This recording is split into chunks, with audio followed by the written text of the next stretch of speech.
ഇടശ്ശേരി കവിതകൾ രാഷ്ട്രീയ സംവാദങ്ങളാണെന്ന് Sahitya Akademi secretary doctor K P Mohanan.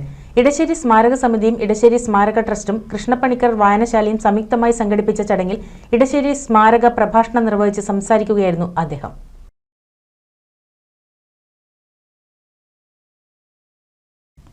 Gandhi തൊപ്പിക്കും ചുവന്ന തൊപ്പിക്കും ഇടയിൽ നിന്ന കവിയായിരുന്നു ഇടശ്ശേരി. ഗാന്ധിയുടെ ആശയധാരകളോട് സംവദിക്കാതെ ഒരു പ്രത്യയശാസ്ത്രത്തിനും ഇന്ത്യയിൽ നിലനിൽക്കാനാകില്ല.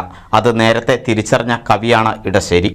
മനുഷ്യരുടെ വിശപ്പിന്റെ ചേരിയിൽ നിൽക്കലാണ് മാനവികതയെന്ന് എഴുതി കാണിച്ച വരികളാണ് ഇടശ്ശേരിയുടേതെന്നും അദ്ദേഹം പറഞ്ഞു. പ്രൊഫസർ എം എം നാരായണൻ അധ്യക്ഷത വഹിച്ചു. പി നന്ദകുമാർ MLA ഉദ്ഘാടനം ചെയ്തു.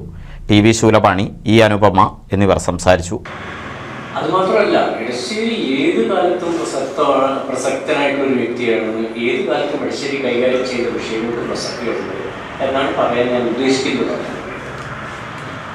ഇതൊരു വിഷയത്തിൻ്റെ പരിധിയിൽ നിന്നുകൊണ്ട് സംസാരിക്കണം എന്നുള്ളതാണ് സ്മാരക പ്രഭാഷണത്തിൻ്റെ ഒരു പ്രശ്നം. അതായത് അധികാരഘടനകളും ആവിഷ്കാരവും എന്നുള്ള ഒരു വിഷയത്തിലാണ് എന്നോട് ഊന്നാൻ ആഗ്രഹിക്കുന്നത്. അധികാരഘടനയിൽ ഏറ്റവും പ്രധാനം നീതിന്യായ നിയമങ്ങൾ തന്നെയാണ്.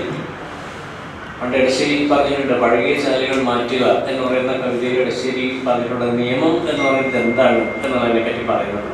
ഈ മാധവൻ ഇടശ്ശേരി ഓർമ്മ നിർവഹിച്ചു. NCV news, Ponnani.